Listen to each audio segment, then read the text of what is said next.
त्रेता युग के उस भयानक संग्राम में जब रावण की हार लगभग तय लगने लगी थी, तब उसने अपने सबसे बलशाली भाई कुंभकर्ण को स्मरण किया। कुंभकर्ण कोई साधारण योद्धा नहीं था, वह मानो स्वयं मृत्यु का ही दूसरा स्वरूप था। कहा जाता है कि कुंभकर्ण को ब्रह्मा जी से एक अनोखा वरदान प्राप्त हुआ था। असल में वह वरदान में इंद्रासन मांगने वाला था, लेकिन देवराज इंद्र की चाल के कारण देवी सरस्वती उसकी जीभ पर बैठ गई और इंद्रासन की जगह उसके मुख से निद्रासन निकल गया। ब्रह्मा जी ने उसे वरदान दे दिया कि वह 6 महीने तक सोएगा और केवल 1 दिन के लिए जागेगा। जब लंका पर भारी संकट आ पड़ा और रावण को कोई उपाय नहीं सूझा, तब उसने राक्षसों को आदेश दिया कि किसी भी तरह कुंभकर्ण को जगाया जाए। हजारों ढोल और नगाड़े बजाए गए, उसके कानों के पास नुकीले शस्त्र चुभोए गए, लेकिन वह टस से मस नहीं हुआ। तभी एक चतुर सेनापति ने स्वादिष्ट और सुगंधित भोजन मंगवाया। जैसे ही खाने की खुशबू उसके नथुनों में गई, उस विशाल शरीर में हलचल होने लगी। कुंभकर्ण जागते ही सारा भोजन पल भर में निगल गया और फिर गुस्से से गरजते हुए बोला,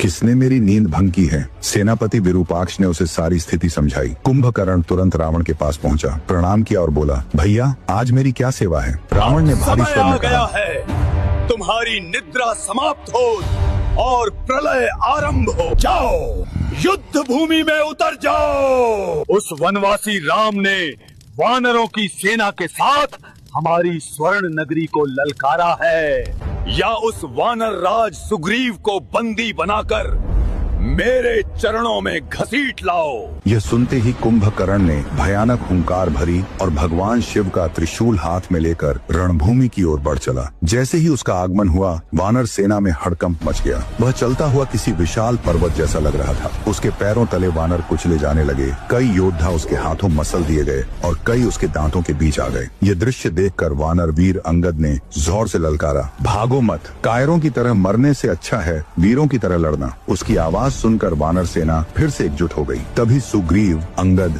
नल और नील जैसे महावीरों ने एक साथ कुंभकर्ण पर आक्रमण किया, लेकिन उस दैत्य पर कोई प्रभाव नहीं पड़ा। उसने एक ही झटके में सभी को घायल कर दूर फेंक दिया। तभी भालुओं के राजा जामवंत ने अपनी पूरी शक्ति से एक जोरदार प्रहार उसके जबड़े पर किया। कुंभकर्ण लड़खड़ाकर धरती पर गिर पड़ा, लेकिन अगले ही क्षण घायल सिंह की तरह फिर उठ खड़ा हुआ। कोई भी योद्धा उसके सामने टिक नहीं पा रहा था। उसी समय सिंह की गर्जना के साथ पवन पुत्र हनुमान युद्ध भूमि में आए। उनका शरीर मानो स्वर्ण पर्वत की तरह चमक रहा था। हाथ में विशाल गदा थी और नेत्रों में प्रलय की अग्नि। हनुमान जी ने ललकारते हुए कहा, अरे अहंकारी कुंभकर्ण, ये वानरों के पीछे छिपकर अपनी शक्ति दिखा रहा। यदि साहस है तो मुझसे युद्ध कर। कुंभकर्ण ने घमंड से हंसते हुए कहा, हनुमान आज तुम्हारा अंत निश्चित है। यह कहते हुए उसने मंत्रों से साधा हुआ शूलास्त्र उठाया और हनुमान जी की